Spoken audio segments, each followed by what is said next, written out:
5 years.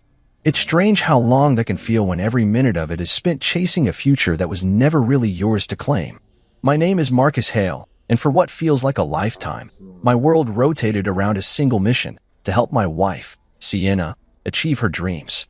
It wasn't just something I said at the altar, it was a promise that wove itself into every muscle ache, every sleepless night, every silent prayer said behind the wheel of that beat-up delivery van. I would start my mornings before the sun cracked the sky, stacking pallets in freezing warehouses where the forklifts beeped endlessly, then clock out just long enough to grab a stale sandwich and start my evening shift delivering packages. Amazon, groceries, pizza, you name it. I dropped it off with a tired smile that barely masked how close I was to crumbling. Every time I stumbled through the door at 3 a.m., Sienna would be there in our tiny apartment, curled up on the couch with her nursing textbook scattered like a fan around her. She would blink up at me, exhaustion matching mine, and whisper, just a little longer, baby.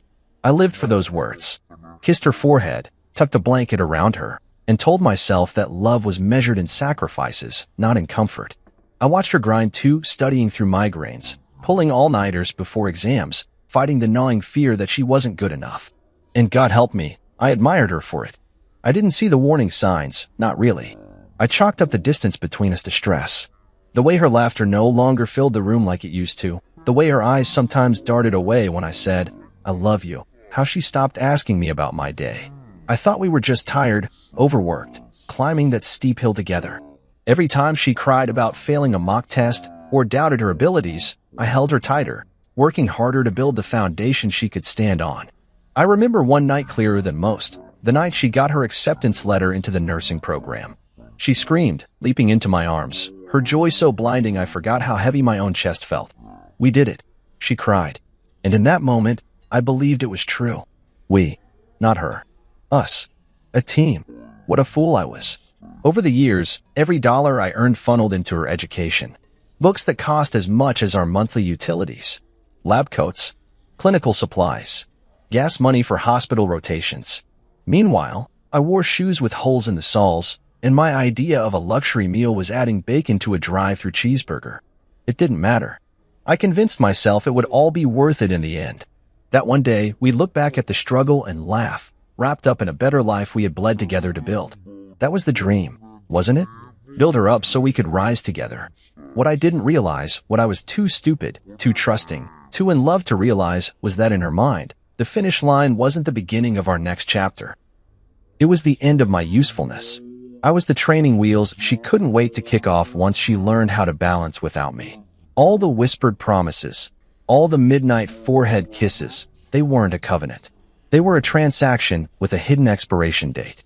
And when it finally came due, I wouldn't even be afforded the dignity of a warning. There's a cruelty in hope. It blinds you to the moments when the people you love most start packing up pieces of themselves without telling you. You stand there smiling like a fool, holding out your heart like an offering, never noticing that their hands are already too full with new dreams you no longer fit inside. 5 years of believing, of breaking my back to build a dream that was only meant for one of us.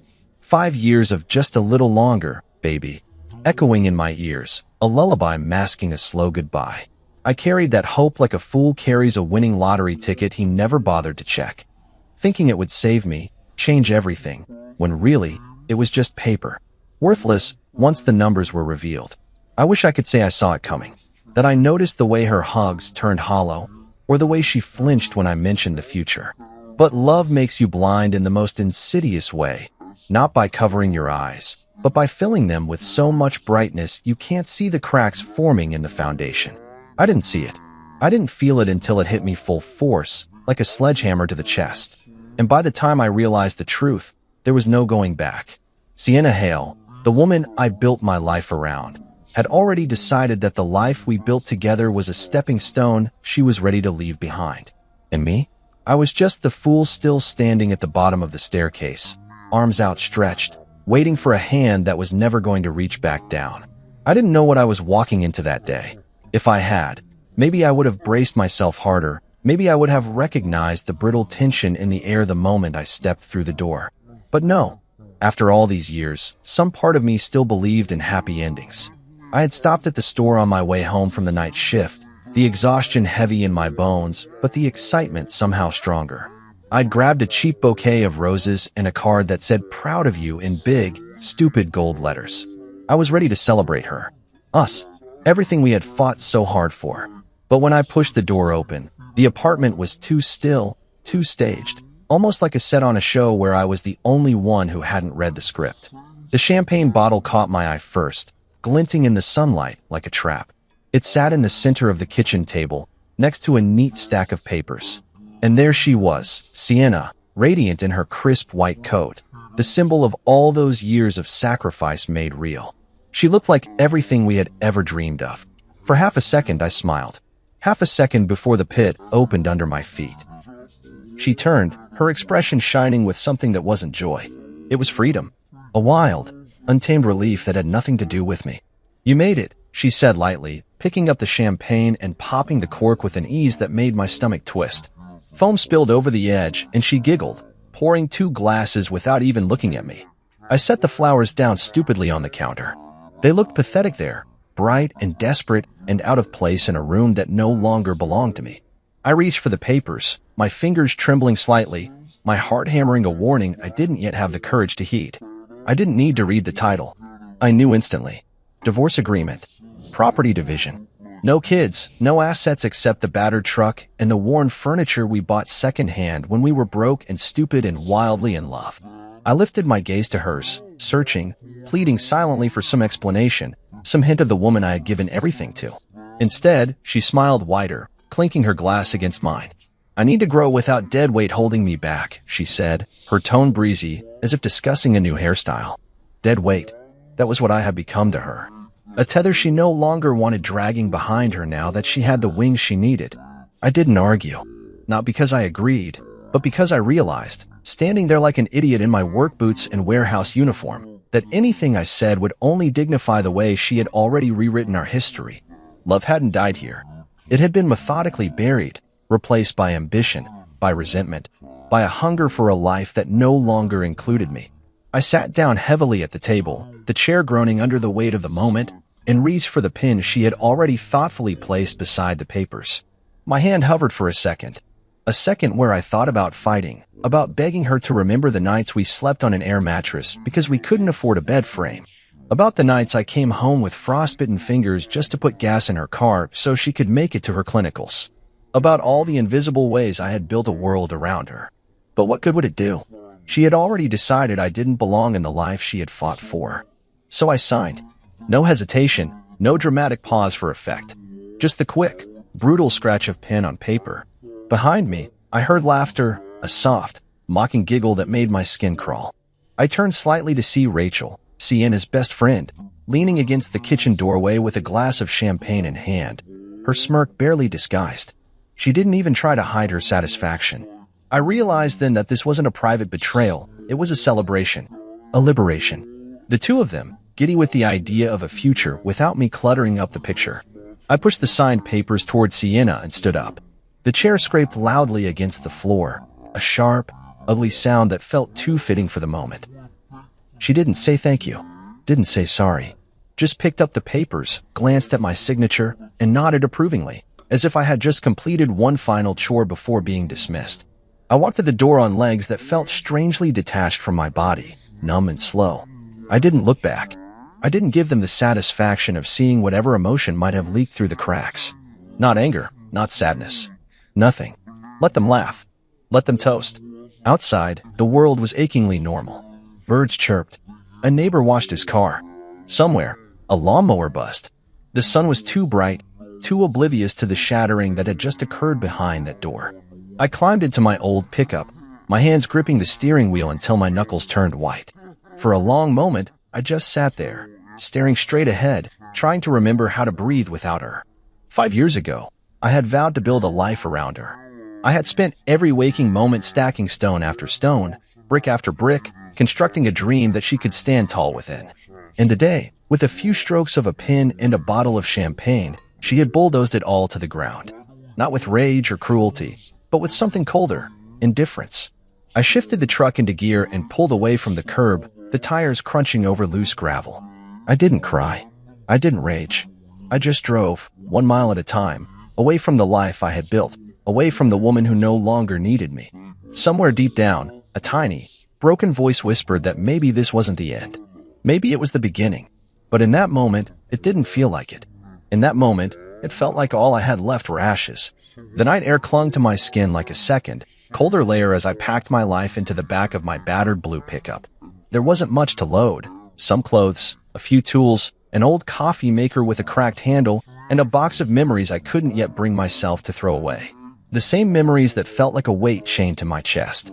I moved quietly, methodically, as if making too much noise might give someone the chance to talk me out of leaving. But no one came out. No one stopped me. The apartment that had once been our sanctuary now loomed behind me, windows glowing warmly like a cruel joke. I didn't expect Sienna to come outside. I guess some stubborn, wounded part of me hoped she might. That maybe she'd stand on the porch, arms crossed in that way she used to when we fought, daring me to stay, daring me to care enough to fight back. But the doorway stayed empty. The only figure that appeared was her mother, Carla. She leaned against the porch post, a full glass of wine swirling lazily in her hand. She wore a smirk like armor, watching me like a cat watches a trapped mouse. I didn't give her the satisfaction of meeting her gaze. Didn't flinch when she raised the glass in a mocking toast as I loaded the last of my things. Her contempt didn't hurt nearly as much as Sienna's indifference. The engine of my truck coughed to life, a rough, defiant sound in the stillness of the night.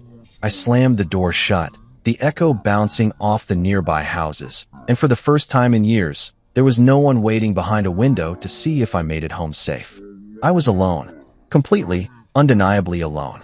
I gripped the steering wheel until my knuckles ached and dared one last glance into the rearview mirror. That's when I saw her, Sienna, standing inside the living room, visible through the thin curtain. She wasn't crying. She wasn't even looking in my direction. She was laughing, tossing her graduation cap in the air like she had just won a game I never realized we were playing. The sight punched the air out of my lungs harder than any physical blow ever could. I swallowed the sharp ache in my throat, shifted the truck into reverse, and backed out of the driveway without looking back again. I didn't peel out. I didn't slam the brakes for dramatic effect. I simply left. I drove slow, deliberate, every mile putting more distance between the man who had begged for scraps of love and the man I was about to become. My phone buzzed on the passenger seat, lighting up with Jasper's name. My brother, always loyal, always ready to charge into battle for me, even when I didn't ask. I let it ring, let it go to voicemail. He had called 3 times already today, his voice getting more desperate each time. Marcus, don't do this, man. She's just scared. She doesn't mean it. You guys can fix this. But there was no fixing something that had been broken quietly over years, with every dismissive glance, every forgotten promise, every whispered, just a little longer, that had slowly rotted away what we once were. No, I was done fighting for someone who had so clearly stopped fighting for me. Done bleeding for a love that had turned into a transaction she could terminate when it no longer served her. I silenced the phone, shoving it deep into the glove compartment where its pleading buzz would be nothing more than a faint, distant memory. The farther I drove, the lighter I felt, an unfamiliar, almost terrifying sensation.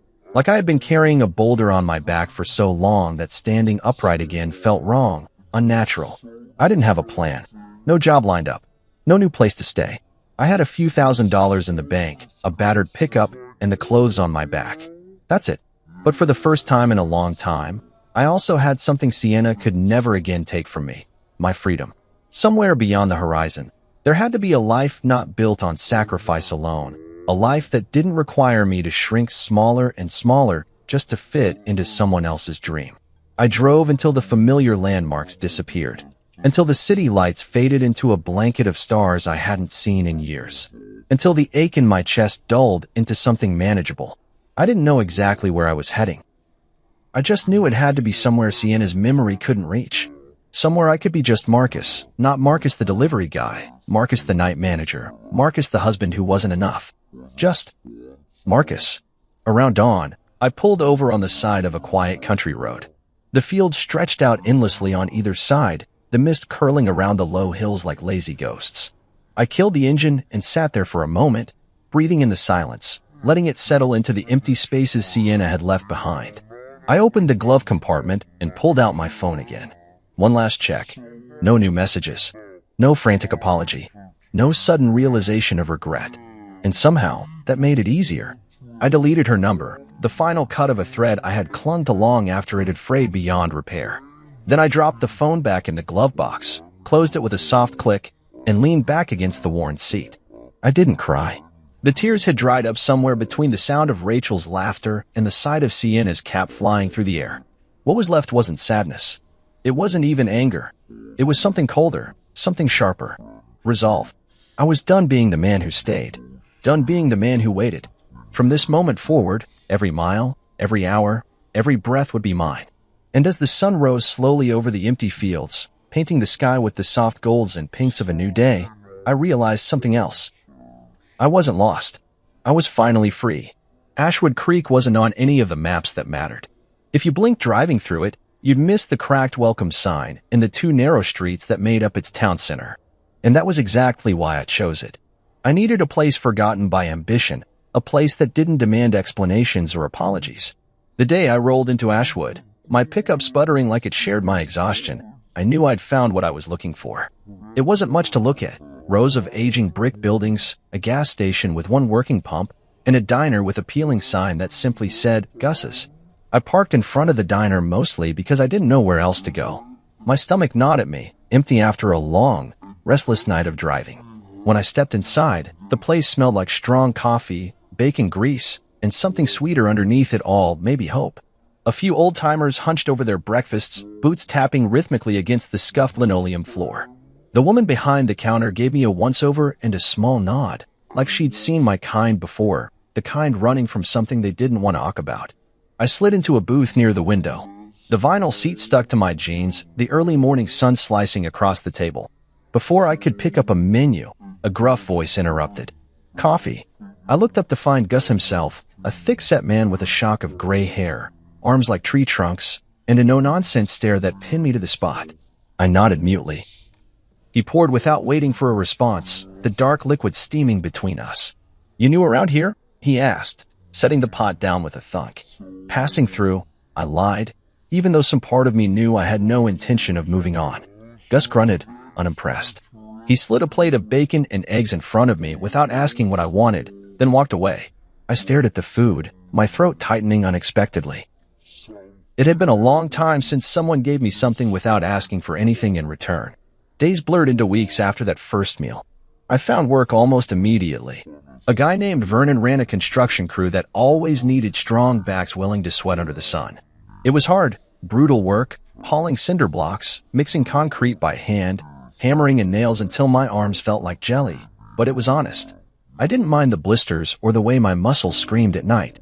Pain felt good, tangible, unlike the ache Sienna left behind, which was all sharp edges and no place to touch. At night, when the work boots came off and the ache set in, I found myself drifting back to Gus's diner. It wasn't fancy, just a few chipped mugs, a jukebox that only played half the songs right, and a counter that leaned slightly to one side, but it became a kind of refuge. Gus wasn't the talkative type, but he had a way of saying exactly what needed to be said in as few words as possible. Like the night he tossed me a set of keys without warning. Studio apartment upstairs, he said, jerking his thumb toward a narrow staircase by the kitchen. It's empty. Cheap rent if you don't mind fixing a few things yourself. I didn't even hesitate. I needed a place. I needed a beginning. The studio was barely bigger than a storage closet, one room with a mattress on the floor, a battered dresser, and a tiny bathroom with a leaking faucet. But it was mine. No ghosts in the walls. No memories bleeding from the floorboards. Just 4 blank walls and the raw material of a new life waiting to be shaped. Gus and I struck an unspoken agreement. I helped out around the diner when I wasn't on a construction site, fixing leaky pipes, repairing broken stools, cleaning out the grease traps nobody else wanted to touch. In return, Gus paid me under the table and kept the coffee flowing. More than once, he caught me working late into the night, grease smeared across my arms, the soft sounds of country music humming from the jukebox. You ain't broken, son, he said one evening, handing me a beer and leaning against the counter. You're just unappreciated. There's a difference. I stared at him, not sure if I should laugh or cry. I settled for nodding. Maybe he was right. Maybe being left behind wasn't the same as being worthless. Maybe it was just the wrong people who didn't know how to value what they had. Slowly, painfully, I started stitching myself back together. Not with grand declarations or flashy new beginnings. With small, steady steps. Fixing the squeaky diner door. Rebuilding an old motorcycle I bought off a guy for $200. Watching the sun rise over Ashwood Creek's endless fields. Breathing an air that didn't feel heavy with failure. I didn't tell anyone from my old life where I was. Not Jasper. Not my parents. Definitely not Sienna. It wasn't about punishing them or proving a point. It was about preserving the fragile, growing thing inside me. The part that believed I could be more than the man left holding the empty promises of a life that was never meant to last. One night, after the diner had closed and the stars had spilled across the sky in a thick blanket, I sat on the roof above my studio, legs dangling over the edge. The cool breeze kissed my skin, and for the first time in what felt like forever, I didn't feel like I was running. I felt like I was standing still. Whole. Healing. Ashwood Creek didn't care who I used to be. It didn't demand explanations or penance. It just existed, quiet, steady, real. And maybe that was all I needed right now. A place to exist without pretending. A place where I could finally remember who Marcus Hale was before love and loss twisted him into something he barely recognized. The road behind me was closed. The road ahead was uncertain. But for the first time in a long time, the road was mine. It didn't happen overnight. The feeling of belonging. It was like watching a sunrise creep across the horizon. Slow, almost invisible at first, but undeniable once it warmed your skin. Ashwood Creek, with its peeling paint and weathered storefronts, became the background of a life I was quietly, stubbornly building. I wasn't Marcus Hale, the man who got left behind anymore. I wasn't anybody, really, and for the first time, that felt like freedom. I bought a house just outside town, a sagging old place with a crumbling porch, vines crawling up the sides like it was being slowly swallowed by nature. The roof leaked when it rained. The front steps were rotted through. Most people would have laughed and driven by. But when I stood there with the keys in my hand, I saw potential. It was mine. It didn't have to be perfect. It just had to be mine. I spent every spare hour fixing it, replacing floorboards, sealing leaks, hauling scrap wood from job sites. Every nail I hammered into place felt like reclaiming a piece of myself. The locals started to notice me, not in the intrusive, city kind of way, but in the way of small towns where a nod at the grocery store meant acceptance. Gus introduced me to a few guys at the VFW hall, and before long, I was helping out with their weekend projects, repairing fences, building wheelchair ramps, hauling firewood before the first snows hit. It wasn't glamorous. It wasn't the life I had once dreamed about when Sienna and I plotted our future over late-night takeout. But it was real. Solid under my boots. Honest in a way that left no room for the kind of betrayal I'd left behind. And then there was Delilah. I met her on a Tuesday afternoon, the kind of humid day where the air sticks to your skin and the clouds hang low like they're too tired to rain. I was fixing the porch rail at the diner when a silver SUV pulled into the gravel lot, thus kicking up behind it. She stepped out with a camera slung around her neck, her hair pulled back in a messy knot, wearing scuffed boots and a denim jacket that looked like it had seen 100 road trips. She glanced around with a kind of wide-eyed curiosity, like she was cataloging the details of the world around her. Our eyes met, and she smiled, a simple, open thing that hit me harder than I expected. I nodded, wiping the sweat from my forehead with the back of my hand. She walked over without hesitation. "You're not from around here," she said, her voice light, teasing, not accusing, just an observation. I shrugged. "Guess that makes two of us." She laughed, the sound low and genuine. It wasn't a flirtatious laugh, not the polished kind Sienna used to deploy like a weapon. It was easy, honest. She introduced herself, Delilah Moore, a traveling photographer documenting small towns across America. I didn't have much to say about myself, and she didn't pry. She just sat on the porch steps while I worked, snapping photos of the diner sign, the chipped coffee mugs through the window, the way the afternoon sun turned the dust into gold. Over the next few weeks, she kept showing up. Sometimes she ordered a slice of pie and nursed a cup of coffee for hours, flipping through her photos. Sometimes she sat at the counter and swapped stories with Gus, making the old man laugh in a way I hadn't seen before. And sometimes she found me, wherever I was patching a fence or tuning an engine, and asked if she could take my picture. At first, I said no. I didn't want to be captured, frozen in time as the broken man who ran away. But Delilah had a way of looking at you that made you feel seen, not judged, not pitted, just seen. One day, I relented. She snapped a few shots of me sanding down a motorcycle frame behind the diner. I expected to hate them, expected to see the ghost of who I used to be. But when she showed them to me, I didn't see a broken man. I saw someone still standing, still fighting. Delilah didn't ask about my past. She didn't push. She just let me exist beside her, quietly, steadily, until it felt natural to open up. Sitting on the tailgate of my truck one night, under a sky so full of stars it looked like it could swallow us whole, I found myself telling her things I hadn't said out loud in years. About the 5 years of tomorrows I gave to someone who never planned to stay. About the nights spent wondering what I could have done differently. About the quiet rage that sometimes still curled in my gut when I thought about Sienna's laughter as I drove away. Delilah listened. She didn't interrupt, didn't offer easy platitudes. When I finally ran out of words, she reached over and took my hand in hers. Simple, certain, grounding. You deserve to be loved where you're celebrated, she said softly, not tolerated. The words hit something raw and aching deep inside me. I didn't realize how badly I needed to hear them until that moment. How much I had twisted myself over the years, trying to be small enough, patient enough, good enough for someone who had already decided I wasn't what she wanted. With Delilah, there was no tightrope to walk, no invisible test to pass. I could just be. For the first time in a decade, I believed it might be possible. That maybe I wasn't too broken. That maybe being left behind wasn't the end of the story, it was just the beginning of a new chapter. When I would ride on my own terms, with my own hands, on the porch of a crumbling house that I would make strong again. And this time, I wouldn't be chasing someone else's dreams. This time, I would be living mine. Back in the city, the life Sienna had fought so hard to build was beginning to unravel, thread by thread, while I was learning how to breathe again. Of course, I didn't know it then. I had stopped checking, stopped wondering. In my mind, she had gotten everything she ever wanted, the degree, the freedom, the fresh start without me weighing her down.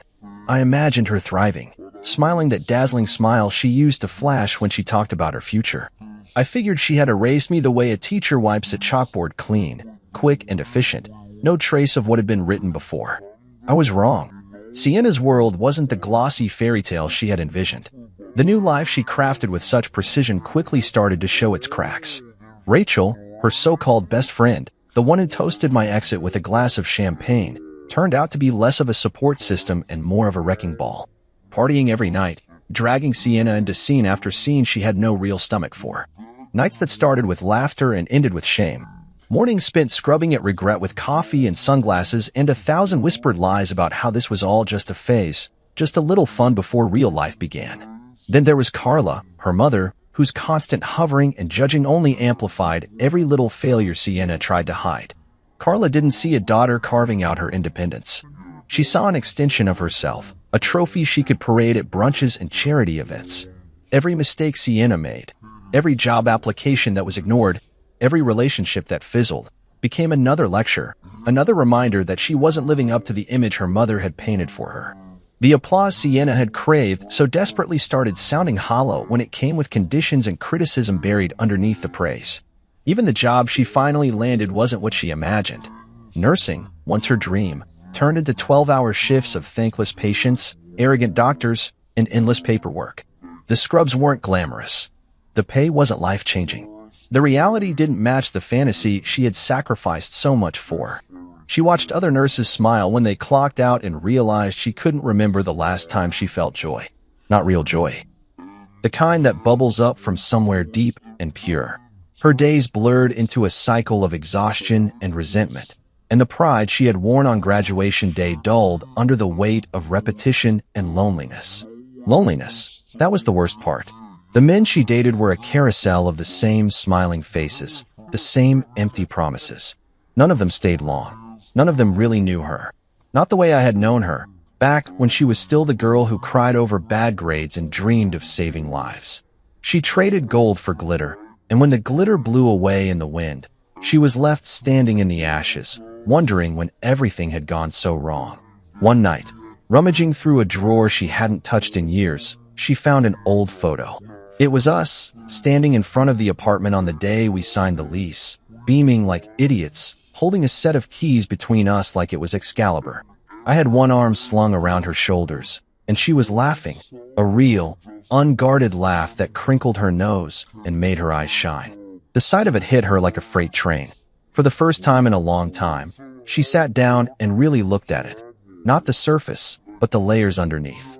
She remembered the man who worked 3 jobs so she could study. The man who kissed her knuckles before every exam and waited outside the hospital after clinical rotations with a thermos of hot chocolate. The man who believed in her when she didn't believe in herself. And slowly, horrifyingly, she realized she had thrown it away. Not for a better life, not for happiness, but for an illusion. She had mistaken ambition for fulfillment, freedom for happiness. And in the process, she had betrayed the only person who had ever truly stood beside her without asking for anything in return. That night, surrounded by empty wine glasses and unopened mail, she cried harder than she ever had before. She wasn't crying for the life she thought she lost. She was crying for the man she had left standing at the door with a heart full of loyalty and a bouquet of crushed roses. For the first time, she wasn't angry at me. She wasn't resentful. She was ashamed. But shame is a funny thing. It doesn't come with a clear path to redemption. It festers. It eats away at your sleep, your smile, your reflection in the mirror. It makes you do desperate things, like pick up your phone and scroll through old numbers, praying you hadn't deleted the one person you swore you'd never need again. Sienna realized too late that love like mine didn't come around twice. That sometimes, when you burn a bridge, you don't just lose the path back. You lose the right to even look across the river.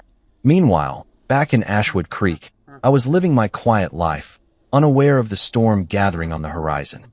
I wasn't spending my nights mourning what I lost anymore. I wasn't chasing ghosts. I was building something real, with my hands, with my heart.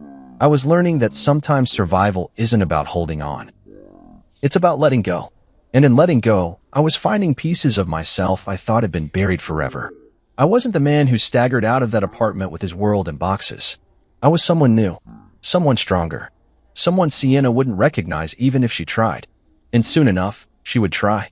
It started with a ripple, not a wave. A few missed calls. A handful of emails I didn't recognize. At first, I thought little of it. Ashwood Creek wasn't the kind of place that attracted strangers, and I was careful about who I gave my number to.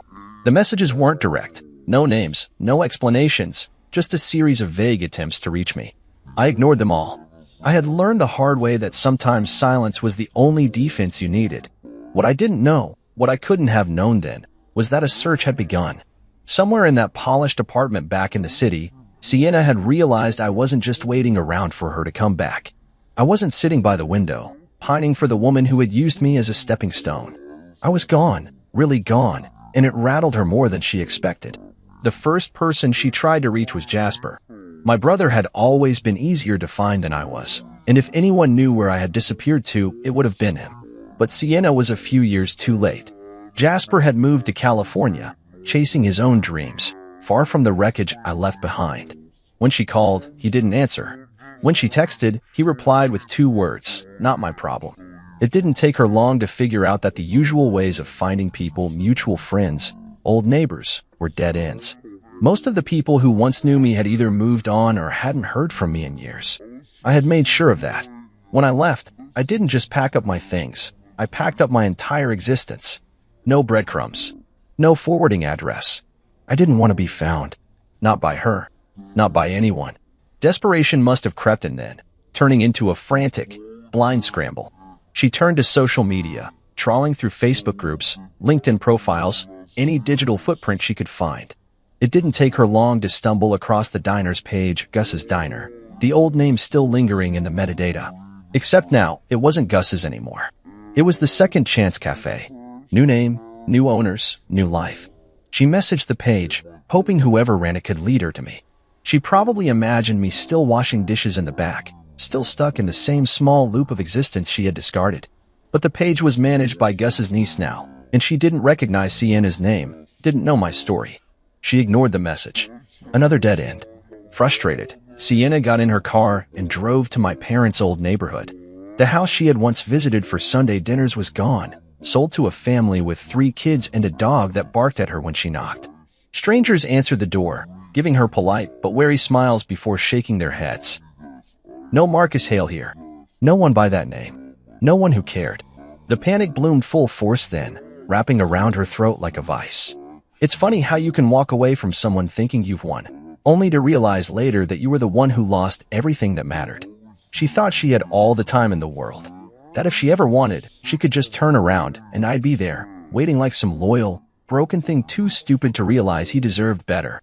But the man she left behind wasn't waiting anymore. He was living. Back in Ashwood Creek, I had no idea of the chaos unraveling miles away. I was too busy sanding down the frame of an old Harley, grease staining my hands, the smell of oil and sun-warmed metal filling the air. Life was simple here. Honest. If I wasn't working at the bike shop, I was at the diner or tinkering with the house, slowly turning it from a sagging wreck into a place that felt like a home. Delilah's laughter often drifted through my days now, a low, easy sound that warmed places inside me I thought had permanently gone cold. She never pressed when I seemed lost in thought, never tried to fix what wasn't broken. She just stood beside me, silent and steady, while I learned how to be a man who didn't define himself by the love he lost.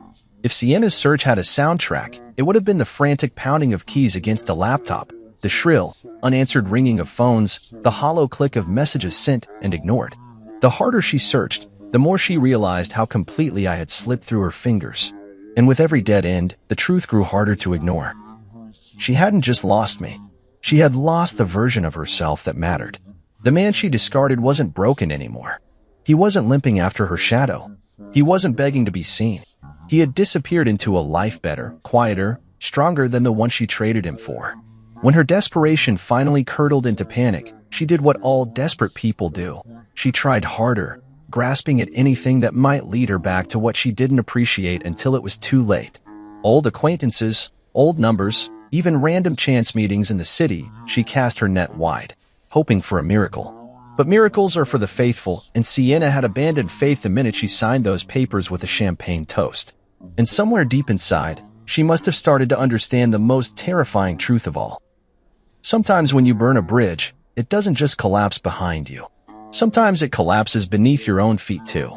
Meanwhile, I lived each day without her ghost shadowing my steps, without her laughter haunting my dreams, without the weight of wondering when she would realize what she lost. I didn't know the storm was coming. I didn't know how close it already was. But even if I had, I wouldn't have flinched. Because when you build a life from ashes, you stop fearing the fire. The first thing I noticed that Thursday afternoon was the rain. It came down hard and fast, drumming against the roof of the Second Chance Cafe with a steady, relentless rhythm. I had just finished a long shift at the bike shop. My hands still stained with oil, the ache of honest work settled deep in my bones. I didn't check my phone right away. I peeled off my damp jacket, shook the rain from my hair, and ordered a coffee at the counter from Marlene, Gus's niece, who gave me the same easy smile she always did. It wasn't until I sat down at my usual corner table, the one near the window that overlooked Main Street, that I dug into my pocket and fished out my phone. The screen lit up like a flashing red alarm, 169 missed calls. I stared at it, the numbers not making any sense at first. I scrolled through the call log. Every single one came from the same unknown number, rapid fire, sometimes minutes apart. Whoever it was, they hadn't given up easily. Curiosity won out over instinct. I thumbed the screen and called the number back. It barely rang once before it connected. Marcus. The voice on the other end was raw, shaking, almost unrecognizable. But I knew it. Some things, no matter how much you want to forget them, etch themselves into your bones. It was Sienna.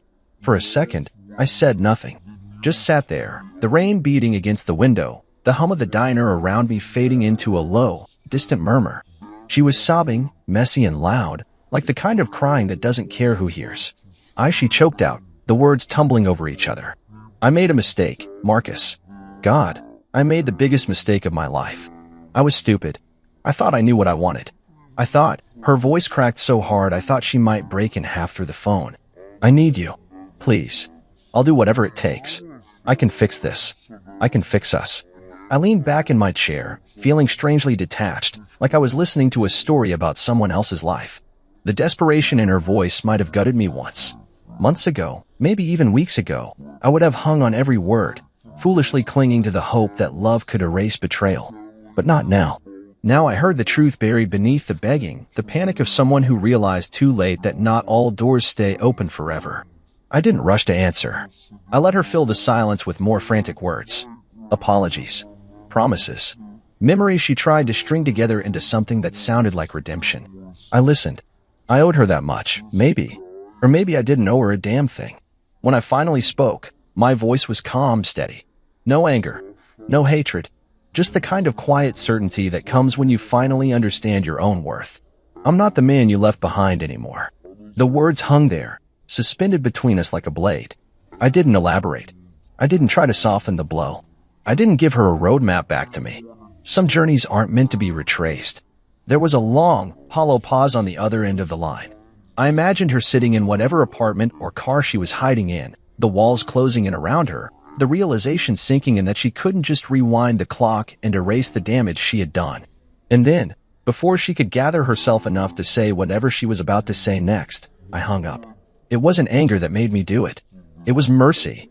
For her. For me. For the boy I had been who would have clung to the fantasy that love could heal everything if you just wanted it badly enough. That boy deserved peace, and the man I was now was finally strong enough to give it to him. I set the phone down on the table, face down, and wrapped my hands around the warm mug of coffee Marlene had set in front of me. The heat seeped into my palms, grounding me. Around me, life went on. Gus argued good-naturedly with a customer about the weather. Someone dropped a spoon and cursed under their breath. The jukebox in the corner crackled to life with an old country song about losing and finding yourself again. The rain blurred the world outside into a smear of gray and silver, but inside, I felt clear for the first time in years. Delilah slid into the seat across from me without a word, her damp hair curling around her face, a knowing look in her eyes. She must have seen something in my expression because she didn't ask what happened. Didn't need to. She just reached across the table and squeezed my hand, her touch firm and steady. I squeezed back, a small, silent thank you for her understanding. Sienna's voice echoed faintly in my memory, but it didn't hurt the way it used to. It didn't crack me open or drag me under. It was just another sound, another closed door behind me. She had made her choice. And finally, so had I. Outside the window, the rain began to slow, the heavy drops tapering off into a soft mist. The world beyond Ashwood Creek would keep spinning, full of regrets and what-ifs and people chasing the past like ghosts they could never quite catch. But me? I wasn't chasing anything anymore. I was already home. 2 days later, the storm didn't come from the sky. It walked straight through the door of the Second Chance Cafe. It was a Saturday morning, the kind that usually hummed with slow conversation and the smell of fresh biscuits drifting through the air. I was behind the counter with Gus, wiping down mugs and chatting about the upcoming county fair, when the bell above the door jingled violently, announcing something more than just a customer. I didn't have to turn around to feel the shift in the room. Conversation stalled. Forks froze halfway to mouths. Even the jukebox seemed to stutter and fall silent. I knew before I even looked who it was. Sienna stood in the doorway, drenched from head to toe, her mascara smeared in dark tracks down her cheeks, her hair clinging wetly to her face. She wore a jacket that was far too thin for the weather, her hands trembling as she clutched a soggy purse to her chest like it might anchor her. She looked nothing like the woman who had stood in our kitchen 5 years ago, radiant and triumphant, popping a champagne cork over my broken heart. Delilah sat at the counter a few stools down, cradling a cup of tea in her hands. She turned her head slightly, registering the scene without panic, her expression calm but alert. She didn't speak. She didn't move. She just watched, her presence a silent wall of strength beside me. Sienna's eyes locked onto mine, and for a moment, the whole world narrowed down to just the space between us. She stumbled forward a step, her voice breaking the thick, stunned silence of the diner. "Marcus, please." She dropped to her knees on the checkered floor with a soft thud that echoed far louder than it should have. Gasps rippled through the cafe.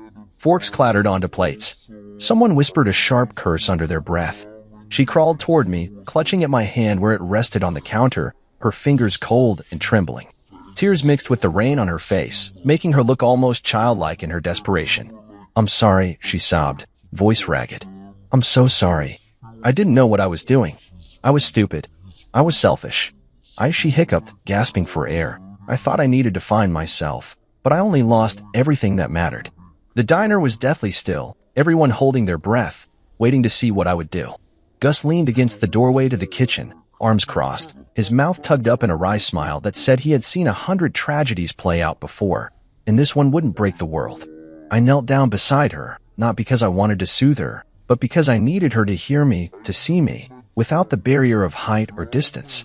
I looked into her eyes, the same eyes I had once memorized, the same ones I had once sworn to protect, and I saw nothing but the wreckage of choices she couldn't undo. I spoke softly, so only she could hear over the quiet murmur of stunned diners. "You taught me how to be invisible," I said, my voice low and steady. "You taught me that loyalty, sacrifice, love, they didn't matter if they weren't convenient for you." She shook her head fiercely, mouthing no over and over again, but I kept going. I needed her to understand this wasn't anger talking. It was clarity. "You made me a ghost," I said. "Now you'll learn how it feels." I stood up slowly, feeling the weight of every eye in the room. I could feel Delilah's steady gaze, like a tether keeping me grounded. Sienna stayed on her knees, looking up at me with a shattered expression, reaching out one last time like a drowning woman grasping for a lifeline. But I had no lifelines left to give her. Without breaking eye contact, I walked over to Delilah. She set her tea down and rose to meet me without hesitation. I reached for her hand, the same hand that had held mine through rebuilding days and long, silent nights. The hand that never demanded anything but gave everything freely. I lifted her hand to my lips and kissed it gently, reverently, in front of everyone, in front of Sienna. The meaning was clear. This was my life now. This was where my loyalty, my love, belonged. Delilah smiled softly, squeezing my hand in return, not to mark territory or claim a victory, but simply to remind me that I wasn't alone anymore. That I didn't have to carry old wounds like battle medals. Sienna let out a low, broken sob that seemed to shatter against the walls of the diner. I didn't look back. I didn't need to. As I led Delilah toward the door, the rest of the diner began to buzz with movement again, forks scraping plates, conversations picking up awkwardly. Life, refusing to pause for one woman's regret. Gus tipped his imaginary hat to me as I passed, a silent salute I understood without needing to hear the words. Outside, the rain had eased into a fine mist, soft and almost forgiving. I helped Delilah into my truck, climbing in beside her. For a moment, we sat there in the quiet, the windows fogging slightly from the heat of our breathing. Delilah rested her head against my shoulder. "You okay?" she murmured. I thought about it. Really thought about it. About the years I spent loving someone who couldn't love me back. About the nights I wondered if I would ever feel whole again. About the long, brutal climb out of the pit Sienna had left me in. I turned my head, pressing a kiss to Delilah's temple. "I'm better than okay," I said. "I'm free." As I started the engine and pulled away from the diner, from the wreckage of a life that wasn't mine anymore, I realized something that made me smile. Some ghosts aren't meant to haunt you forever. Some ghosts are meant to teach you how to live again. Life didn't snap back into place like a rubber band after that day. It didn't miraculously erase the years I spent trying to make myself small enough for someone else's dreams. Healing wasn't a straight road in Ashwood Creek. It was winding, full of little detours and unexpected stops, but it was mine. Every scar, every crack in my heart, every rough edge I'd once tried to sand down for the sake of someone else's comfort, none of it needed to be hidden anymore. Delilah and I built a life together the way a craftsman builds a house, not in a rush, not with cheap shortcuts, but with careful hands and a steady patience that neither of us had ever truly been given before. She didn't complete me. She didn't fill some missing piece. She walked beside me, and that was enough. We were two whole people who chose each other, day after day, without needing to be anyone but ourselves. The day we got married, we didn't rent a fancy venue or plan some extravagant ceremony. We stood beneath the sprawling oak tree behind the cafe, the one that had shaded so many quiet conversations and tired mornings. Gus officiated with a battered Bible in one hand and a mischievous twinkle in his eye, half reading, half making it up as he went along. The whole town showed up, Marlene from the diner, Vernon and his construction crew, even the mayor, who gave us a confused but heartfelt blessing between bites of barbecue. Delilah wore a simple dress, white cotton that fluttered around her legs in the breeze. I wore the only suit I owned, one Gus had insisted on pressing himself the night before. There were no bridesmaids, no groomsmen, no fancy flower arrangements. Just us, standing under that tree, promising each other not perfection, not fantasy, but the kind of love that grows in real soil with roots strong enough to weather any storm. When she said, "I do," it wasn't a performance. It wasn't a script rehearsed 100 times. It was a promise spoken with a quiet certainty that made my chest ache in the best way possible. When I slid the ring onto her finger, my hands didn't shake. They were steady, sure. I knew what I was giving, and I knew what I was receiving. Not a dream, not a lie, a life. Afterward, we danced barefoot on the grass, Gus playing old records on a cranky portable player that skipped every third song. Children ran between tables piled high with fried chicken, pies, and jugs of sweet tea. It wasn't the wedding I once imagined as a younger man, grand and polished and perfect. It was better. It was ours. I opened a motorcycle repair shop that summer, in a little brick building a few blocks from the cafe. It smelled like oil, metal, and hope. I spent my days rebuilding engines and mentoring young men from town who needed someone to believe in them the way Gus once believed in me. Kids with too much anger in their fists and too little guidance in their lives. I taught them how to use a wrench, how to respect a machine, how to take pride in something they built with their own hands. In the quiet hours between jobs, I sat on the front steps of the shop, sipping coffee, listening to the sound of the town breathing around me. I didn't need noise anymore. I didn't need constant motion. I had learned the beauty of a still life, of a simple life, of a life lived fully in the moments most people rush through. Every so often, I would catch a glimpse of Sienna's number flashing across my phone screen. No name, just the digits burned into my memory like a brand. I never answered. Never blocked it either. I didn't need to. Her calls weren't a threat. They were echoes, fading reminders of a life I had already buried with my own two hands. Sometimes, when the sun dipped low and painted the sky in bruised golds and deep blues, I thought about her, about the boy I used to be, about the man I had become. I didn't hate her anymore. I didn't pity her either. I simply understood something she never could. Some goodbyes are meant to last forever. Not because of anger. Not because of vengeance. Because letting go is an act of love too. Love for yourself. Love for the life that still waits beyond the ashes. Delilah would come sit beside me on the steps, her camera slung over her shoulder, the scent of wildflowers clinging to her skin. She'd lean her head against my shoulder and ask, without asking, if I was okay. And I always was. More than okay. I was free. I was home. I was finally, the man I was always meant to become. Under the open sky of Ashwood Creek, with calloused hands and a heart stitched back together one day at a time, I built something no one could take from me again. A life. A love. A forever that belonged to me. I woke up to the sound of the phone ringing, sharp and loud in the dark. It was just before dawn, the kind of hour where nothing good ever happens. Caroline, my wife, stirred beside me, mumbling something before she reached for it. Her voice went from sleepy to stiff in seconds. "What? When?" she said, sitting up fast. I rubbed my eyes and turned on the lamp, watching her face tighten. Her dad, Victor Ellison, was dead. Heart attack. No warning, no slow goodbye, just gone. The man who built Ellison Dynamics, a billion-dollar tech empire, was out of the picture, and I could feel the ground shifting under us already. Caroline hung up, staring at the wall like she could see through it. "He's gone," she whispered, more to herself than me. I didn't know what to say. Victor wasn't just her father. He was my boss, my mentor, the guy who gave me a shot when I married into the family. I'd been head of strategy for years, turning his wild ideas into plans that worked. Now, with him dead, everything felt uncertain. I got out of bed and made coffee while she started making calls. Funeral stuff, lawyers, the board. She was Victor's only kid, so it hit me quick. She'd be the one taking over. The company was hers now.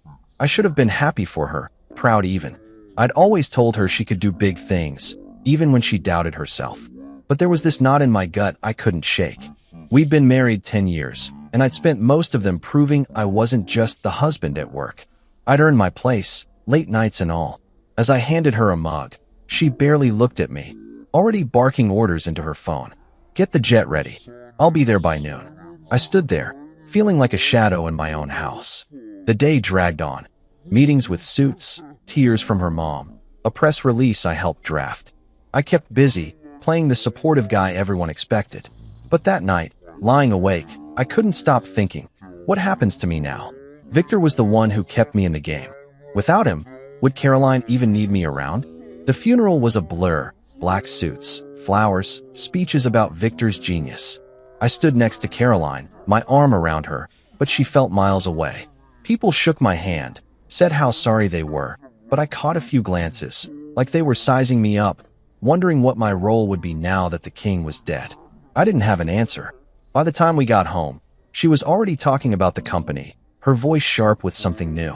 "Tomorrow's a big day," she said, sipping wine. "I'm meeting the board. It's official. I'm president." I nodded, forcing a smile. "You've got this," I said, meaning it. But her eyes flicked to me, cold and quick, like she was seeing me for the first time. "Yeah," she said. I do. That's when I felt it. A crack between us, small but real. I didn't know then how wide it'd get, or how fast. All I knew was the phone call that morning wasn't just the end of Victor. It was the start of something else, something I wasn't ready for. I went to bed uneasy, staring at the ceiling, wondering what the hell was coming next. I woke up the next morning to an empty bed. Caroline was already gone, probably halfway to the office by the time I rolled out from under the covers. The house felt too quiet without her, just the hum of the coffee maker I switched on to keep me company. Yesterday's news still hung heavy. Victor dead, Caroline stepping into his shoes. I should have been at her side, but she hadn't asked me to come. I figured she needed space, or maybe she just wanted to face the board alone. Either way, I drove to Ellison Dynamics myself, the familiar route feeling strange now, like I was heading into someone else's world. I'd spent years building my place there. Head of strategy, Victor's go-to guy for turning chaos into profit. But with him gone, I wasn't sure where I stood anymore. When I got to the office, the lobby buzzed with whispers. People nodded at me, but their eyes darted away fast. I caught snippets, Caroline's name, words like transition and new era. I took the elevator to the top floor, my stomach twisting. My office was the same as always, big desk, view of the city, stacks of reports I'd been working on. But it felt off, like I was trespassing. I sat down anyway, pulling up emails, trying to act normal. That's when Brenda, my assistant, poked her head in. "She's in the boardroom," she said, her voice tight. "Been there since 8. I nodded, forcing a grin. Guess she's hitting the ground running. Brenda didn't smile back. She just ducked out, leaving me alone with my coffee and a growing unease. I decided to check in myself. The boardroom doors were glass, so I could see her before I walked in. Caroline at the head of the table, all sharp suit and sharper words. The old guard was there. Harvey Lee from Global Development, Rosa Medina from Ethics, a dozen others who'd known me since I started. They were listening to her, nodding like she'd been born for this. I pushed the door open, and she didn't even pause. "We're moving forward with the Q4 projections," she was saying, "but I want fresh eyes on everything." I slipped into a seat near the back, catching Harvey's eye. He gave me a quick nod, but Caroline didn't look my way. She was in her element, commanding the room like Victor used to. I felt a flicker of pride. She was good at this, better than I'd expected. But there was something else too, a distance I couldn't pin down. The meeting dragged on. Numbers, timelines, a pep talk about honoring Dad's legacy. I chimed in once, suggesting we fast-track a project Victor and I had cooked up last year. She cut me off mid-sentence. "We'll revisit that later," she said, her tone clipped. The room went quiet, and I felt heat creep up my neck. I'd been in that chair 100 times, tossing ideas around with Victor while she was off doing PR fluff. Now she was shutting me down like I was some intern. I swallowed it, kept my face neutral. When it wrapped up, I hung back as the others filed out. "Good start," I said, walking up to her. She was flipping through papers, barely glancing at me. "Thanks," she said, flat. "Busy day ahead." I waited for more, an invite to strategize, a nod to what we built together. Nothing came. "You need me for anything?" I asked. She finally looked up, her eyes cool. "Not right now." I left the boardroom feeling like I'd been kicked. Back in my office, I stared out the window, replaying it. She'd always had a stubborn streak, but this was different, calculated, almost cold. I told myself it was grief, or stress, or just her trying to prove herself. But deep down, I knew better. I'd seen that look before, back when we fought over dumb stuff like where to vacation. It was the look she gave when she'd already made up her mind, and I wasn't part of it. I spent the afternoon digging into work, calling clients, tweaking plans. It kept my hands busy, but my head was elsewhere. By evening, I headed home, figuring we'd talk it out over dinner like always. She got back late, heels clicking as she dropped her bag on the counter. I'd cooked, nothing fancy, just pasta and a bottle of red. "How'd it go?" I asked, pouring her glass. She took it, sitting across from me. "Fine. Official now. I'm president. Papers are signed." Her voice was steady, but there was this edge to it, like she was daring me to say something. "That's big," I said, raising my glass. "To you." She clinked hers against mine, but her smile didn't reach her eyes. "You'll be taken care of," she said, out of nowhere. I froze, fork halfway to my mouth. "What's that mean?" I asked, keeping it light. She shrugged, sipping her wine. "Just what I said. You don't need to worry." It sounded like a promise, but it felt like a threat. We ate in silence after that, the air thick between us. I cleaned up while she scrolled her phone, already back in her new world. As I watched her, I couldn't shake the feeling that taken care of wasn't what I wanted it to be. That night, I lay awake again, staring at the ceiling. She'd climbed the throne today, and I was starting to wonder if there was room for me beside her, or if I'd just been a stepping stone all along. I woke up early, the kind of early where the sky's still gray and the house creaks like it's holding its breath. Caroline was already gone again, her side of the bed cold. I didn't mind. I needed the quiet to think. Yesterday's dinner kept replaying in my head, her words looping like a bad song. "You'll be taken care of." It sounded nice on the surface, but the way she said it, all smug and distant, stuck with me. I showered, dressed, grabbed my keys. Whatever was going on, I'd figure it out at the office. That's where I'd always solve things, sitting at my desk, mapping out problems like they were puzzles. Today felt different, though. The drive-in was slow, traffic clogging the highway, giving me too much time to stew. By the time I pulled into the parking garage at Ellison Dynamics, my gut was tight, like I was walking into a fight I didn't know about yet. The lobby was the same as always, glass walls, fake plants, the receptionist who never smiled. I nodded at her, took the elevator up. People were milling around, quieter than usual, like they were waiting for something. I brushed it off and headed to my office.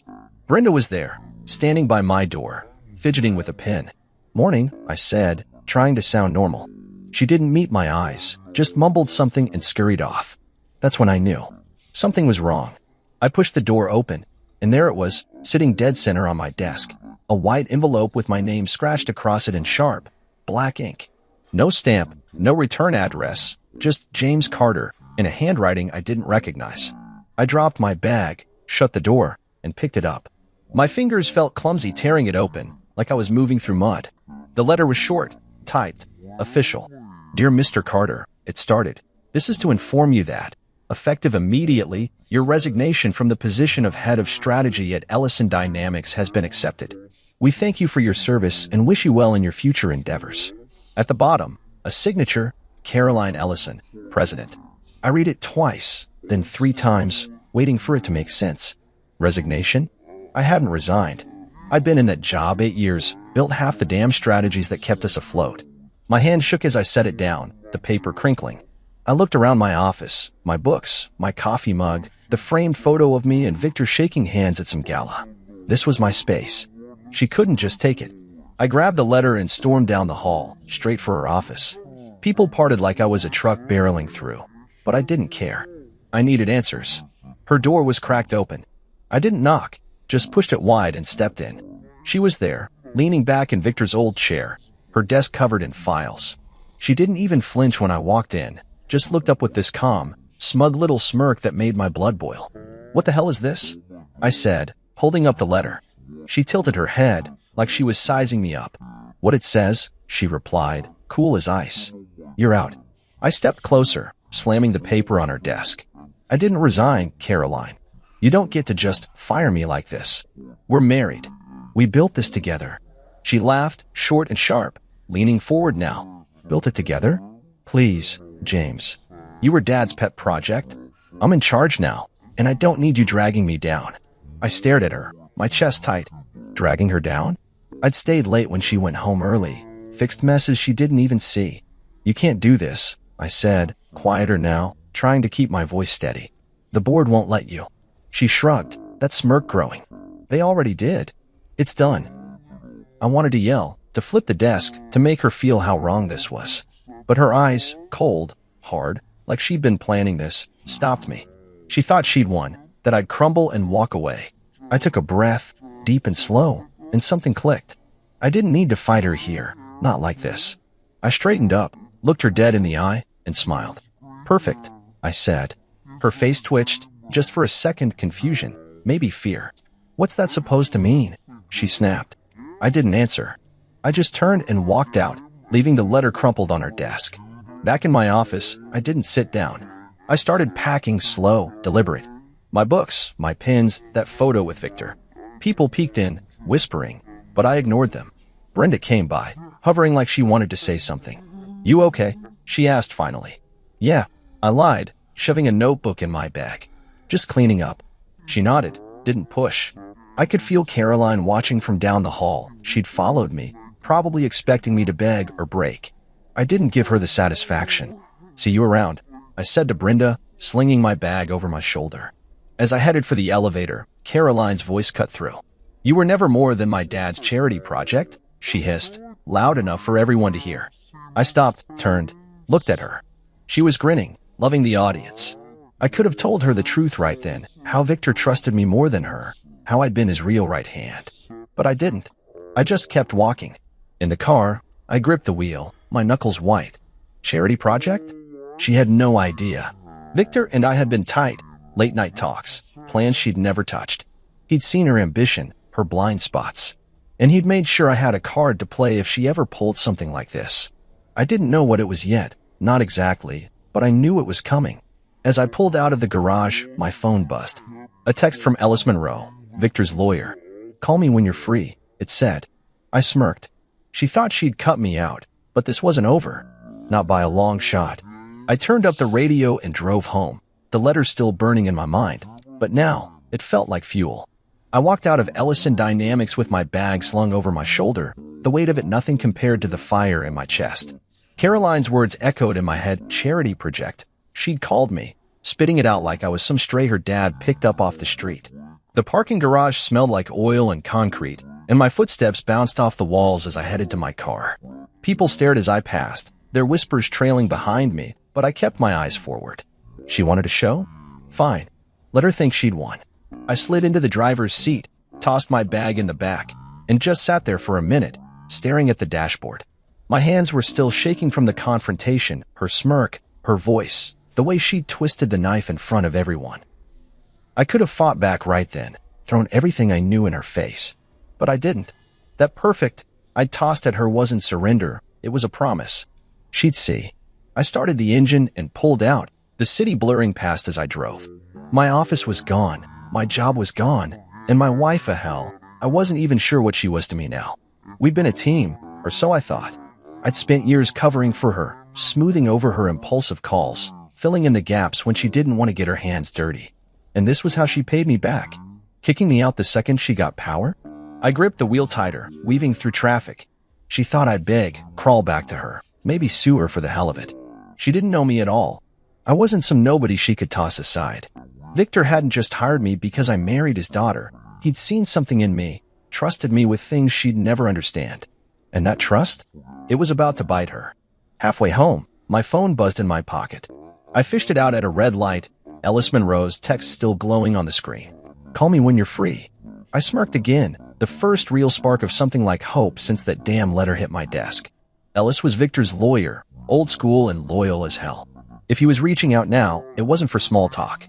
I'd known him almost as long as I'd known Victor, quiet dinners, late-night strategy sessions when Caroline was off doing God knows what. He'd been at the funeral, too, shaking my hand with this look in his eye like he knew more than he was saying. I didn't call him yet, needed to clear my head first. I turned into a gas station, grabbed a coffee from the shop inside. The clerk barely looked at me, and I was glad for it. Standing there, sipping burnt coffee, I let my mind go back to Victor. He'd been a hard man, gruff, demanding, the kind of guy who'd chew you out 1 minute and pour you a drink the next. But he liked me, not just as his daughter's husband, but as a partner. We'd sit in his study, him with his whiskey, me with a beer, hashing out plans for the company. "You've got a steady head, James," he'd say. "Caroline's got fire, but you've got the reins." I'd laugh it off, tell him she'd grow into it. He'd just grunt, like he wasn't so sure. The last time we talked, maybe 2 weeks before he died, he'd been different, quieter. "If anything happens to me," he'd said, "you keep an eye on things. Promise me that." I'd nodded, thinking it was just old man worry. Now, with Caroline pulling this stunt, I wondered what he'd really meant. Had he seen this coming? Had he planned for it? I got back in the car, the coffee warming my hands. The drive home was quieter, my thoughts settling into something sharper. Caroline thought she'd blindsided me, but she didn't know everything. Victor and I had been working on something, a contingency, he'd called it. He'd never spelled it out, just dropped hints about safeguards and balance. I'd figured it was some legal tweak to the succession plan, something to keep the board in line. But now, with Ellis texting me, I started connecting dots. Whatever it was big enough to make Caroline follow me down that hall, spitting venom to cover her tracks. She wanted me gone fast, too fast. That meant she was scared of something. Scared of me. I pulled into our driveway, the house looming dark and empty. She wouldn't be home for hours, probably gloating at the office. Fine by me. I needed space to think, to figure out my next move. Inside, I dropped my bag by the door and sank onto the couch. My phone buzzed again, another text from Ellis. She's been served the email. Stand by. My heart kicked up a notch. Email? What email? I dialed him, no hesitation this time. He picked up on the second ring. James, he said, voice low and steady. You've seen the letter. I take it? I leaned forward, elbows on my knees. Yeah, she fired me, or says I resigned. What's going on, Ellis? He chuckled, dry and short. Victor knew she might pull something like this. We set up a little surprise. Check your inbox, I copied you. I grabbed my laptop, fumbling to log in. There it was, timestamped 10 minutes ago. A message from Ellis to Caroline. Subject line, Ellison Trust Codicil Activation. I skimmed it. Legal jargon, dates, Victor's signature. Then the kicker, I was co-executor of the trust, with equal say over the company's assets. Caroline couldn't move a dime without me. I sat back, a grin spreading slow across my face. You're kidding, I said into the phone. Ellis didn't laugh. Victor's orders. He wanted you in the game if she got too big for her boots. She's reading it now, probably tearing her hair out. I could picture it, her pale face, that smirk wiped clean off. What's my play? I asked. Sit tight, he said. She'll come to you. And when she does, you've got the upper hand. I hung up, staring at the screen. Caroline thought she'd cut me loose, but Victor had tied me back and tighter than ever. She'd walked right into it, and I hadn't even pulled the trigger yet. I poured myself a drink, bourbon, straight, and raised it to the empty room. To you, Victor, I said. I sat on the couch with my laptop open, the bourbon still warm in my hand, staring at the email from Ellis. The words glowed on the screen, co-executor of the Ellison Trust, equal control, Victor's signature stamped at the bottom like a ghost reaching out from the grave. My head was spinning, not from the drink, but from the weight of it all. Caroline had fired me, or thought she had, just hours ago, smirking like she'd finally shaken me off. Now this. I wasn't just back in the game. I was holding half the deck. I took a slow sip, letting the burn settle me. The house was dead quiet, just the hum of the fridge in the kitchen. She wouldn't be home for a while, probably still at the office, basking in her big win. Except it wasn't a win anymore. Not after this email hit her inbox. I reread the message, picking it apart. Per the sealed codicil dated January 15th, 2024, James Carter is hereby appointed co-executor of the Ellison Trust, with full authority over all assets and operations of Ellison Dynamics, to be exercised in tandem with Caroline Ellison. Full authority. In tandem. That meant she couldn't sign a contract, move a dollar, or fire anyone, not even me, without my say-so. Victor had locked us together, whether she liked it or not. I leaned back, a laugh bubbling up, rough and low. He'd known her better than I did, seen that power-hungry streak she had behind her smiles. And he'd trusted me to balance it. Me, the guy she'd called a charity case.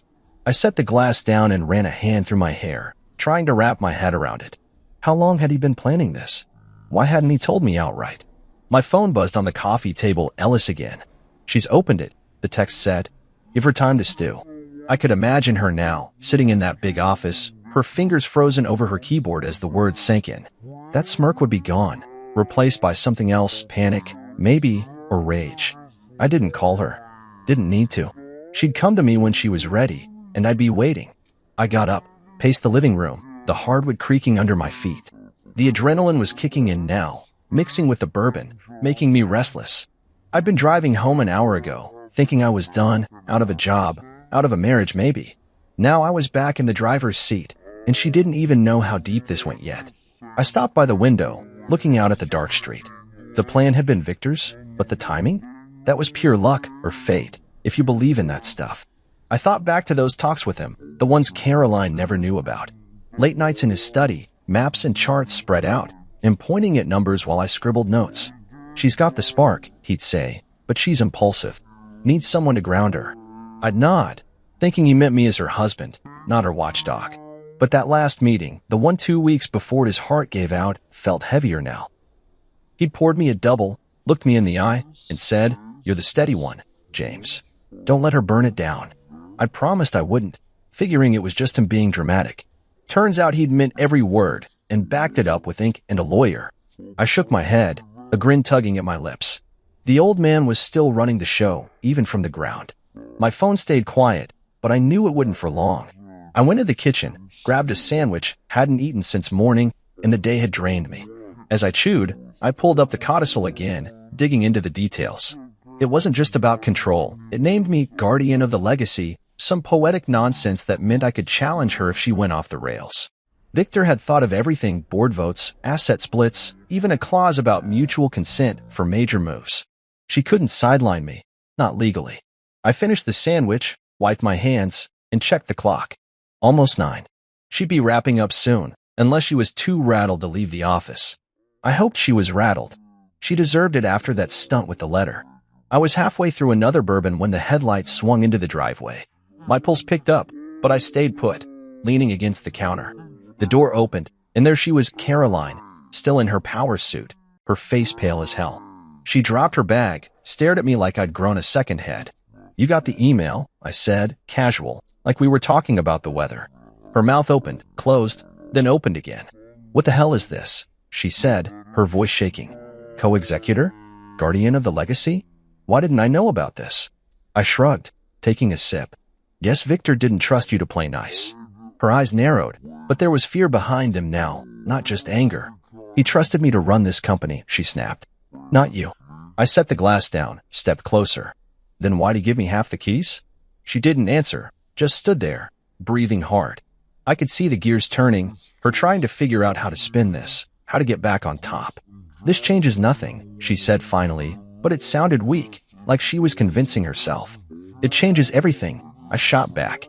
"You can't move without me now. No more solo power trips." She glared, her hands balling into fists. "You think you can just waltz back in?"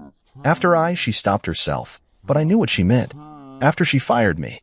I smiled, slow and deliberate, the same way I had in her office. "I never left," I said. Victor made sure of that. She turned and stormed upstairs, slamming the bedroom door.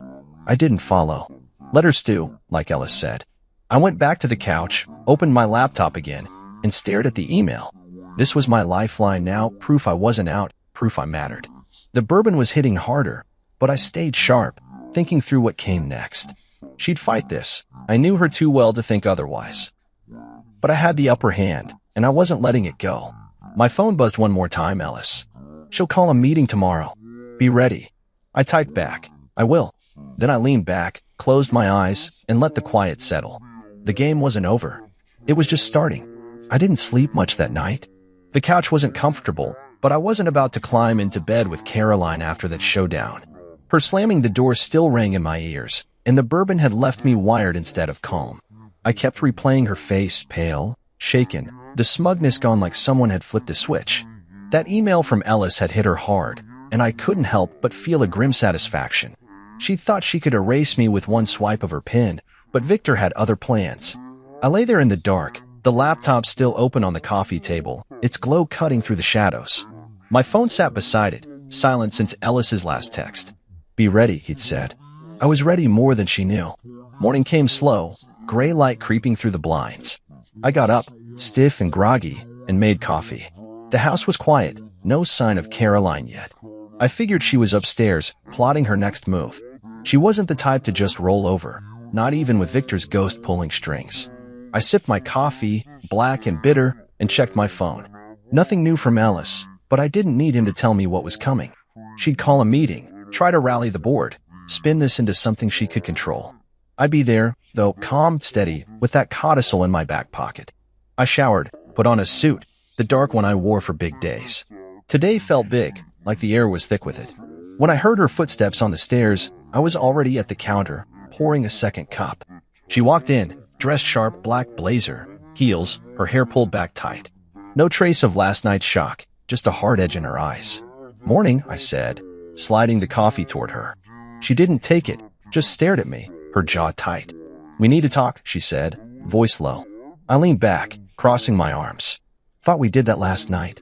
Her lips pressed into a thin line. "This co-executor thing. Why didn't you tell me?" I raised an eyebrow. "Didn't know myself till yesterday."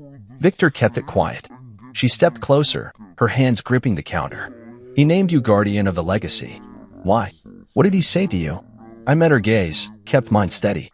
Guess he trusted the one who never wanted the crown. She flinched, just a flicker, but I saw it. Then her phone rang, cutting through the tension.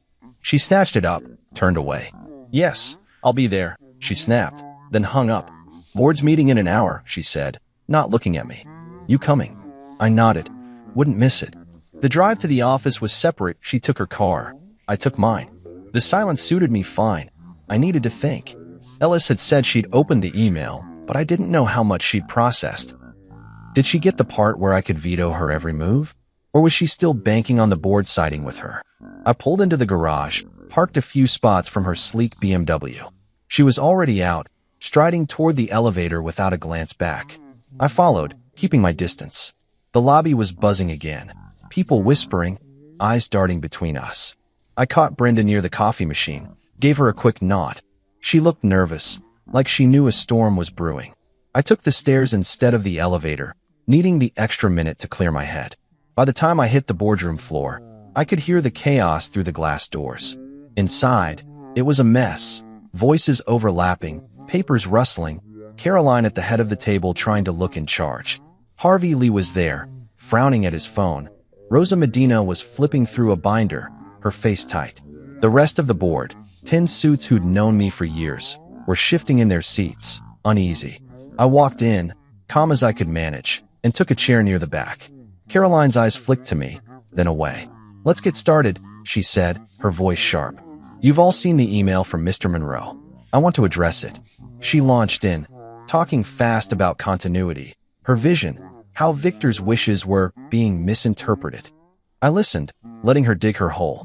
Then my phone buzzed, Caroline's number. I answered low. What? Her voice was a hiss. Why did he name you co-executor? Why the legacy thing? Tell me now. I kept it simple, loud enough for the room to hear. I guess he trusted me more than you thought. Heads turned.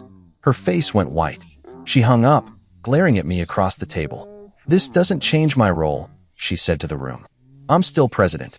Harvey cleared his throat. It changes plenty, Caroline. James has equal say now. What's the plan? She faltered, just for a second. We'll work together, she said, the words sounding like they hurt. Rosa piped up. The codicil's clear.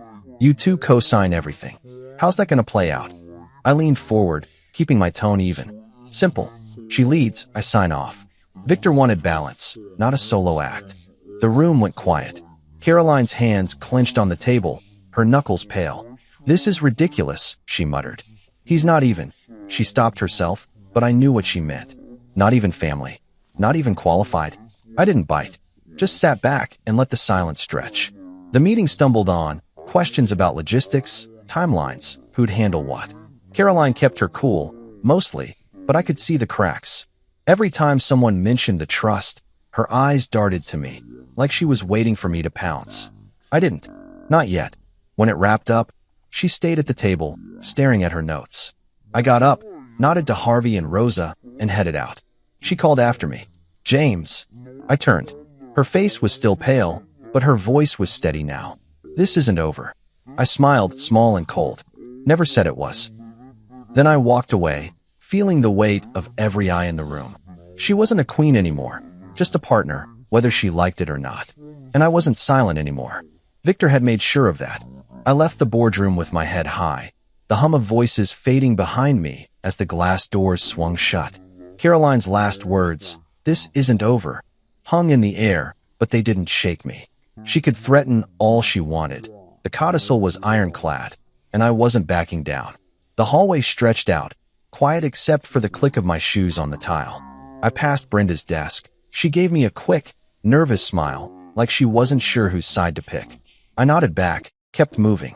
My office was gone, but I didn't need it anymore.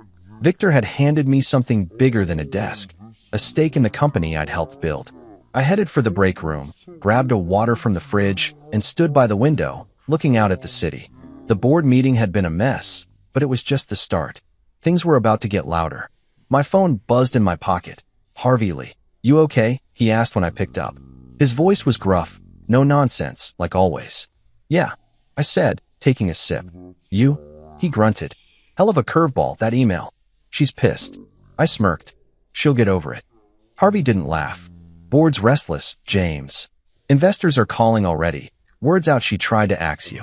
They want answers. I leaned against the glass, the cold seeping through my jacket. Let him ask. I've got nothing to hide. He paused, then said, Good. We're meeting tonight. Me, Rosa, a few others. Off the books. You in? I didn't hesitate. Yeah. Where? He gave me an address. A bar downtown, quiet spot Victor used to like. 7, he said, then hung up. I slipped the phone back, feeling the pieces shift. The board might have been rattled, but Harvey and Rosa? They were old guard. They'd stick with stability over drama. The day dragged on. I didn't go home, didn't want to face Caroline yet. Instead, I parked myself in a corner of the cafeteria, laptop open, digging through emails and old files. Word spread fast. By noon, my inbox was flooded. Reporters asking about the leadership shakeup. Analysts sniffing for cracks in Ellison Dynamics. I kept my replies short, professional. The company's in good hands. Victor's vision stands. Let Caroline deal with the rest. She wanted the spotlight. She could have it. Around 3, my phone lit up again, a news alert. Ellison Dynamics President Oust's husband faces trust dispute. I skimmed it. Mostly speculation, but they had the basics. Her firing me, the codicil, the boardroom tension. I shook my head, closed the tab. The media could spin it however they liked. Facts were facts, and I had them on my side. By 6, I was on my way to the bar. The city was alive. Cars honking, lights flickering on as dusk settled. I found the place easy, low-key, brick walls, a neon sign half burned out. Harvey was already there, nursing a beer at a back table. Rosa sat beside him, her glasses perched on her nose, a stack of papers in front of her. 2 others, Tom from finance and Priya from legal, nodded as I walked up. Glad you made it, Harvey said, sliding me a bottle. I took it, sat down. What's the word? Rosa pushed her glasses up, her voice crisp. Investors are spooked. They're asking why Caroline fired the co-executor. She's dodging calls, but it's leaking. Someone tipped off the press about the transition clause. I leaned back, sipping the beer. She thought she could bury it. Bury me. Harvey snorted. She misread the room. Victor's allies aren't buying her lone wolf act. We talked it through, quiet, steady, no grandstanding. They weren't here for revenge. They wanted the company to hold. Tom laid out numbers. Stock was wobbly, but not crashing yet. Priya flagged legal risks. Caroline's move could spark lawsuits if she pushed too hard. I listened, chimed in where it mattered. Victor didn't want a monarchy, I said finally. He built this with us, not just her. Rosa nodded. That's what we're fighting for. Stability. Respect. Harvey tapped the table. She's got the title, but you've got the trust. We back you, James, not out of spite, but because it's right. I met his eyes, then Rosa's, Tom's, Priya's. They weren't just nodding along. They meant it. I felt something loosen in my chest, like I wasn't carrying this alone anymore. The meeting broke around 9. I drove home, the bar's warmth fading as the night closed in. Caroline's car was in the driveway, lights on upstairs. I walked in, dropped my keys on the counter. She didn't come down, but I could hear her pacing, her voice sharp on a call. I grabbed a glass of water, sat in the living room, waiting.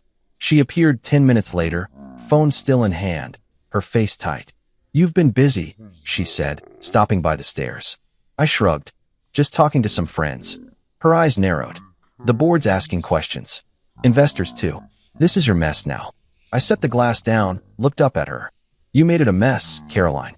Firing me started this. I'm just cleaning it up. She laughed, bitter. Cleaning it up?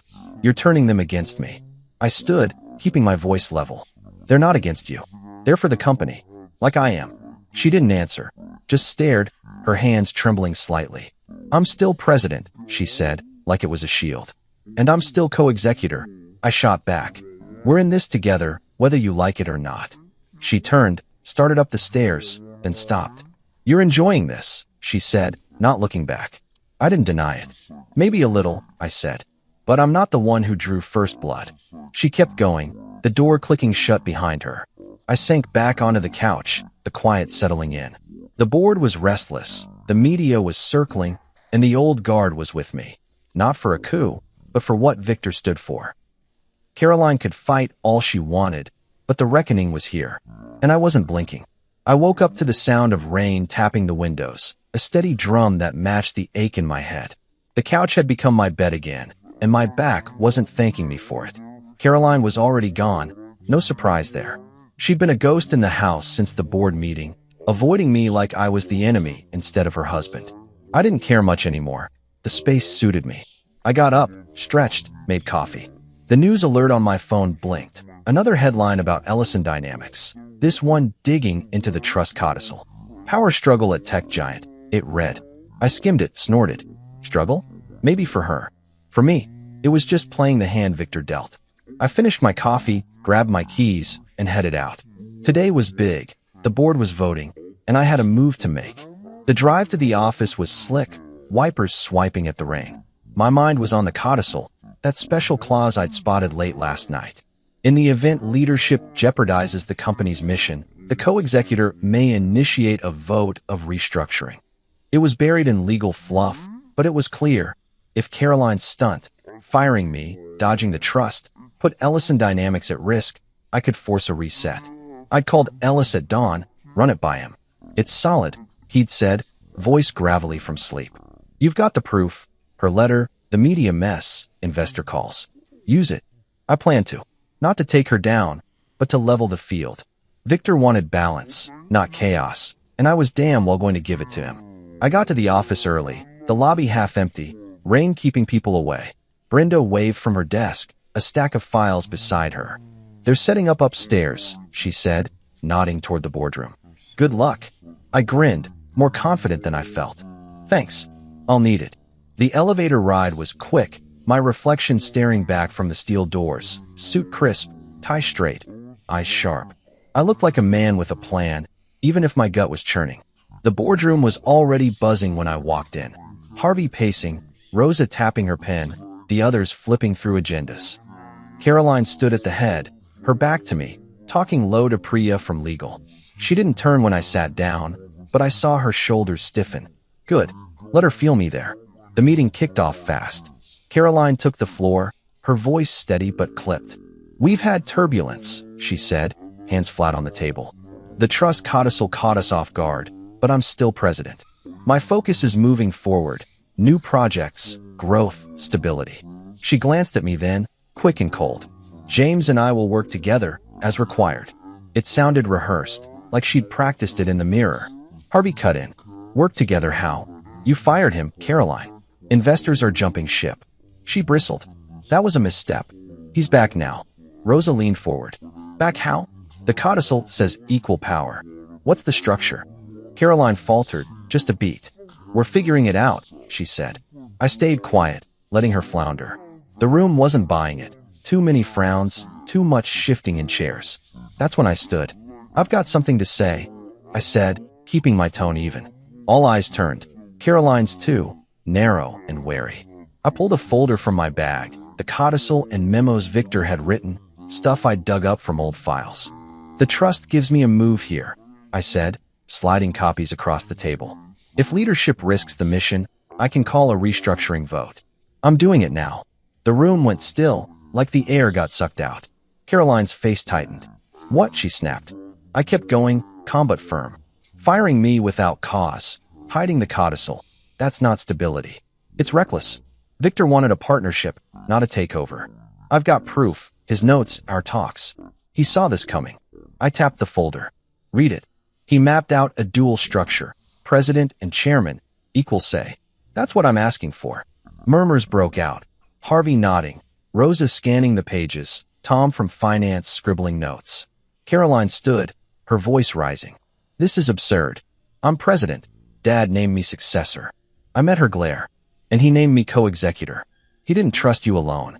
Her mouth opened, then shut, her hands shaking. I laid out the rest. Old emails, minutes from sessions with Victor, his handwriting scrawled across plans for a balanced lead. He built this with us? I said, looking around the table. Not one person. We vote now. Keep her as president, make me executive chairman.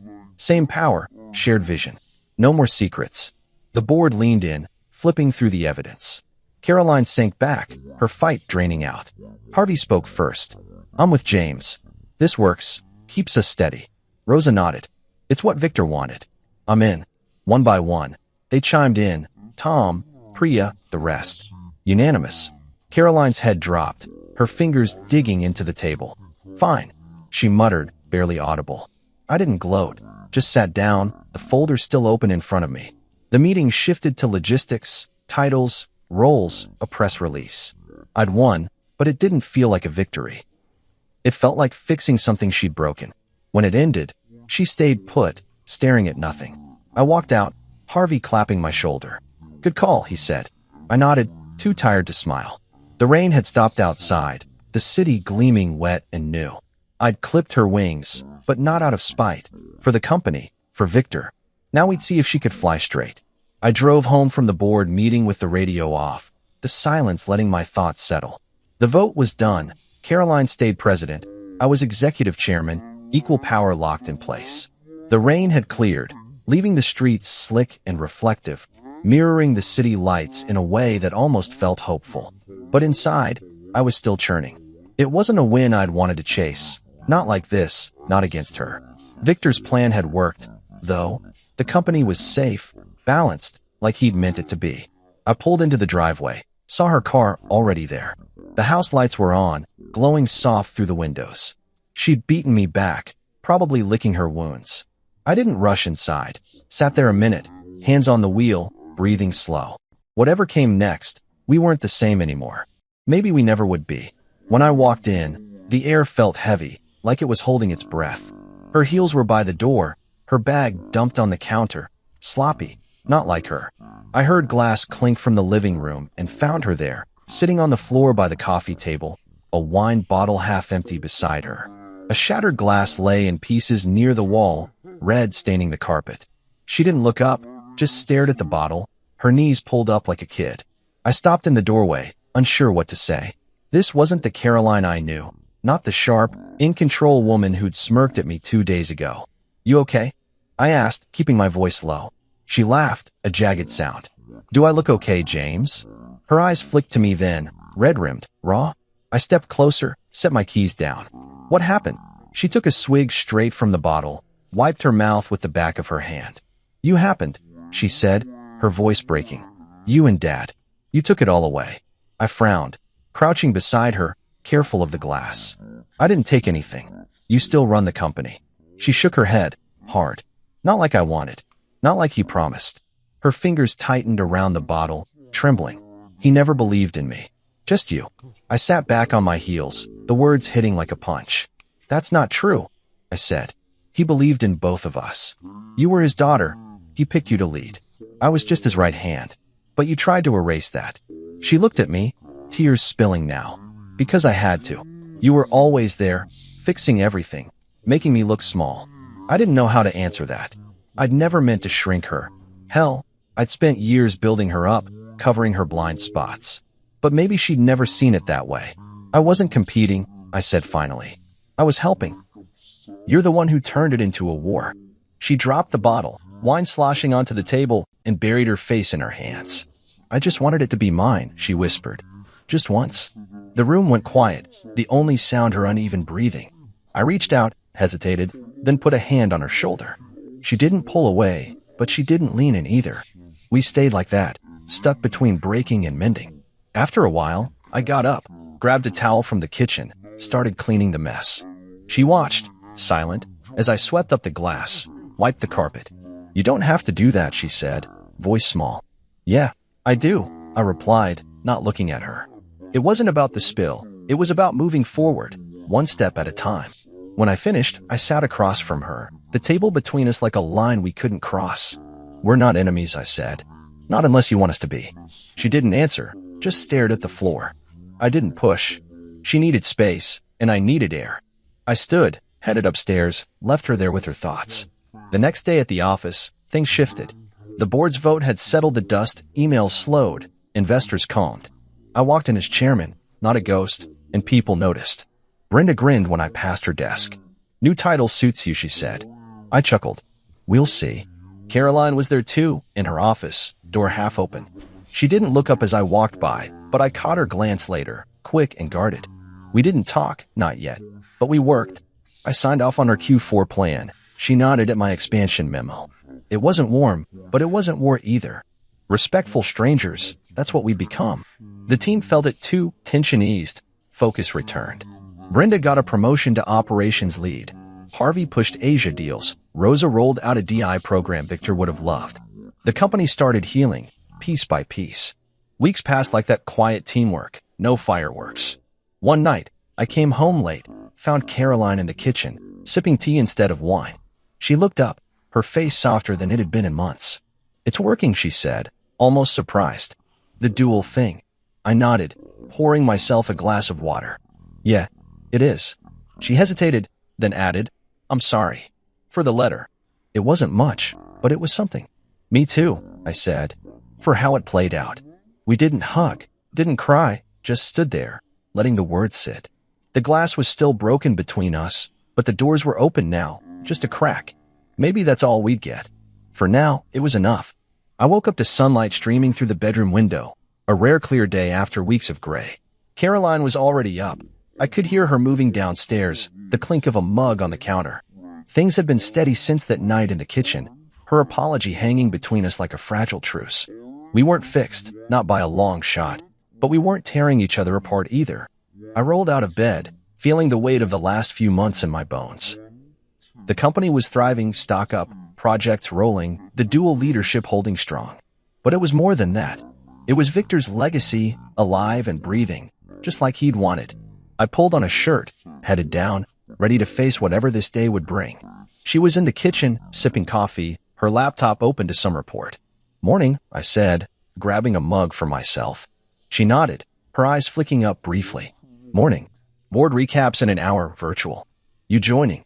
I poured the coffee, leaned against the counter. "Yeah, got a few points for Harvey's Asia push." She didn't smile, but her face softened a bit. "Good. He's been asking for you." We'd gotten into a rhythm like this, short talks, all business, but civil. It wasn't the marriage we'd started with, full of laughs and late-night dreams, but it was something. Mutual respect, maybe, forged in the fire of everything we'd been through. I took my coffee to the table, sat across from her, and we worked in silence until the call. The meeting went smooth, numbers looked solid. Rosa's DI plan got praise. Caroline outlined next quarter's goals. I chimed in on Asia, got nods from the board. She didn't fight me, just added her take, and we moved on. When it ended, she closed her laptop, looked at me. "That was clean," she said. "Yeah," I agreed. "Like it should be." She held my gaze a second longer than usual, then got up, disappearing upstairs. I stayed put, finishing my coffee, thinking about how far we'd come. Not friends, not enemies, just two people carrying the same load, side by side. It wasn't perfect, but it worked. Later that day, I drove to the office alone. I'd taken over Victor's old study there, a small room off the main floor, packed with his books and maps. It felt right, like he was still part of it. I'd been meaning to sort through his stuff, but today I had a reason. Ellis had dropped off a box last week, personal effects from Victor's estate, things he'd wanted me to have. I hadn't opened it yet, too caught up in the chaos. Now, with things calmer, I pulled it onto the desk, cut the tape. Inside were files, photos, a bottle of his favorite whiskey, and a letter, yellowed paper, my name in his shaky scrawl. My chest tightened as I unfolded it, the smell of old ink hitting me. "James," it started, "if you're reading this, I'm gone, and you're holding the line. I knew you would. Caroline's got the heart, but you've got the head. She might fight you. Don't let her win. Not out of spite, but for the company. It's bigger than both of you. If she forgets what it means, remind her. Remind them all." I sat back, the words sinking in. He'd written it a year ago, date stamped in the corner, long before his heart gave out. He'd seen it coming, not just her ambition, but my role in checking it. I read it again, slower, his voice loud in my head. Steady, gruff, trusting. I folded it carefully, grabbed a frame from a drawer, and hung it on the wall. It wasn't a trophy yet. Just a guide, a quiet promise I'd keep. Caroline came by later, knocking once before stepping in. She saw the frame, paused. "What's that?" she asked, her tone neutral. "Letter from your dad," I said, not turning. "Left it for me." She walked over, read it silently. I watched her out of the corner of my eye. Her face didn't change, but her shoulders dropped a little. "He always liked you," she said, soft, no edge to it. "Yeah," I replied. "He liked you too, just differently." She didn't argue, just stood there a minute, then left without another word. I poured a shot of Victor's whiskey, raised it to the empty room. To you, I said, and drank. Months rolled on like that. The company soared, new deals, bigger markets, headlines calling us a model turnaround. Caroline kept her title, ran the show with that fire she'd always had. I kept mine, steering from the sidelines, signing off on what mattered. We argued sometimes, sharp debates over budgets or timelines, but it wasn't personal anymore. It was about the work, the mission. The board settled, the team thrived. Brenda took ops to new heights. Harvey cracked Asia wide open. Rose's programs won awards. Ellison Dynamics wasn't just surviving, it was growing, reflecting Victor's values in ways I hadn't expected. One evening, I was in the boardroom late, reviewing contracts. Caroline walked in, her coat on, ready to leave. She stopped, looked at me across the table. No smirk, no glare, just recognition, like she finally saw me clear. "You're good at this," she said, almost to herself. I set the pen down, met her eyes. "So are you." A beat passed, heavy but not hostile. "Night," she said, turning away. "Night." I called back. She left, and I stayed, the quiet wrapping around me. Forgiveness wasn't there yet, maybe it never would be, but this was close enough. Silence, trust, a shared load. Victor's final word had held us together, and for now, that was all we needed.